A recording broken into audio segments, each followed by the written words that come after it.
You're watching Persona Pop, and this is Christina Aguilera, one of the world's best-selling music artists, songwriter, and television personality, her life story and current updates. Since starting her career informally in 1992 and formally in 1999, Christina Aguilera has sold a mind-blowing 75 million records and more than 18 million albums. She currently has a fan base of 7.6 million Instagram followers, and she is estimated to be worth around $180 million. She's a mother of two and a businesswoman of note.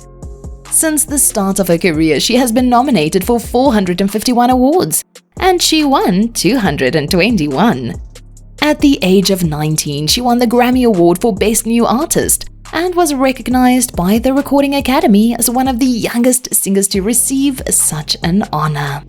Christina Maria Aguilera was born in Staten Island, New York on December 18 of 1980. Christina and her younger sister moved around quite a bit, with their parents living in places such as New Jersey, Texas, and New York. Christina's father was a military man, which forced them to move often. Unfortunately, her father was also an emotionally and physically abusive man, and by the time Christina turned 6, her parents got divorced. During her difficult childhood, she found solace in music and listened to a lot of blues and soul records. She started singing along to the music and soon earned herself the nickname of the little girl with a big voice. It didn't take long for Christina to realize that she wanted to pursue a career in music, and so she started to take part in various talent shows. At the age of 8, she won her first talent show after singing a rendition of Whitney Houston's I Wanna Dance With Somebody. At the age of 10, she took part in Star Search and performed A Sunday Kind of Love. Well, I want a Sunday kind of love, oh, yeah. Unfortunately, she was eliminated during the semi-final round, but she kept pursuing her dreams. And in 1992, at the Stanley Cup Finals in Pittsburgh, she sang the US national anthem. After auditioning for a position on the Mickey Mouse Club for the second time in 1993, she landed herself a spot alongside Britney Spears, Justin Timberlake, Kerry Russell, and Ryan Gosling. After the show ended in 1994, Christina moved to Japan and recorded her first song, All I Wanna Do. It was a duet with a popular Japanese singer.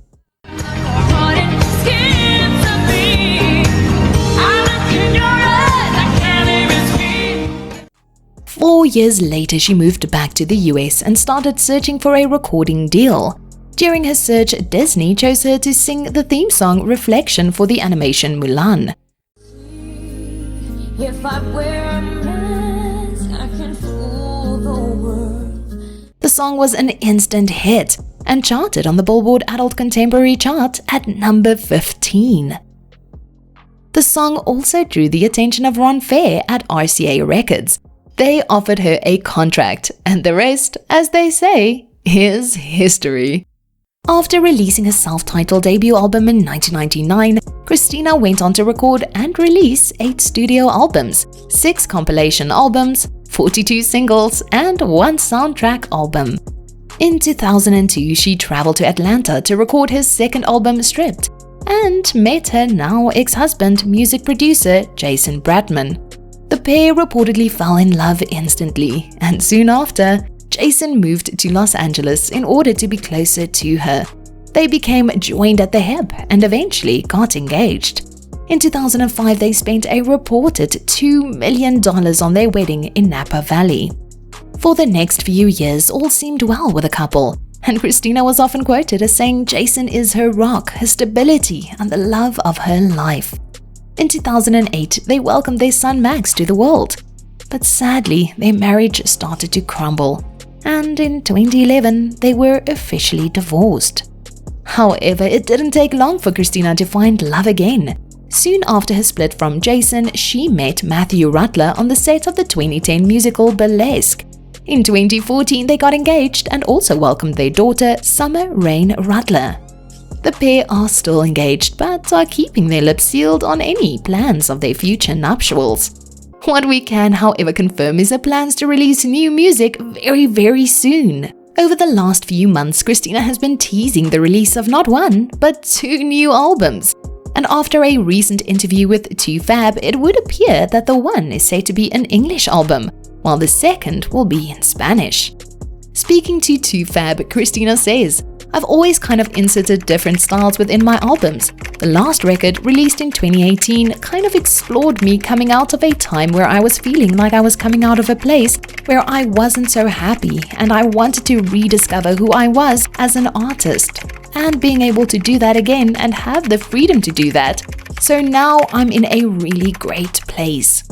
She also says that when she released her first Spanish album, she was so young, and she feels that the new effort will have a much more mature sound. She says, "When I listen back to the record, I'm proud of it, but it was like baby Christina. Now I get to explore my roots and the culture a little bit more deeply than I ever have before. I went to Miami and spent a month with incredible writers and producers and singers, and just the talent in the Latin community is so huge. They have a love and a passion for what they do that kind of is incomparable to anything else. It really brings me so much joy to bring this to life and explore my past and even my relationships." As for the release dates of both albums, she hasn't shared any yet. Even the titles are being kept under wraps. But our guess is she'll be sharing a lot more information on her social media platforms in the coming weeks. That's all from us here on Persona Pop for now. Feel free to like this video and subscribe to make sure you are notified of future releases. Let us know what you thought in the comment section, or tell us which celebrities you'd like to hear more about. Join us again next time for more on your favorite celebrities, right here on Persona Pop.